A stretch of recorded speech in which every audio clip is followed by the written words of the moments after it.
Cuimhní is óga ar slú atá gomdan cumann Laochra Gael nó de na cluichí móra Páirc an Crocaigh ná ag dul suas conntaíochta Phort Láirge, agus ag buachan Chraobh na hÉireann.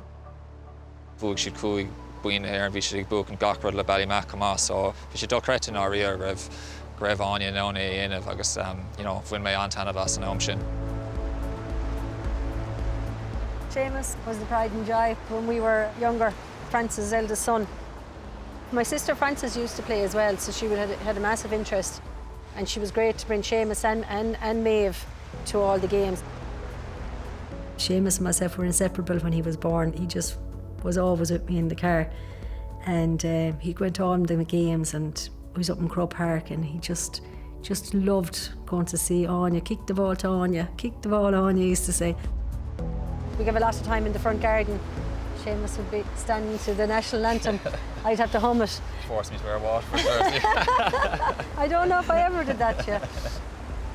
I remember you just bringing me onto a field one day after a game, and you brought me up to the nets in Croagh Park. Remember you found the money? Yeah, I found the money. And then it was just, I suppose, being in an Oras here and seeing all the awards and the medals and the jerseys and seeing what I could take and what I'd be left away with. I gave you jerseys lately. I passed on. They like the retro jerseys the retro now. Jerseys are I all gave them a lot in, of retro jerseys. Yeah. Be able to go up and see Áine playing in Croagh Park and things like that. I loved it, and it's all I ever wanted to do then as well. So I had a good role model and someone to follow anyway. So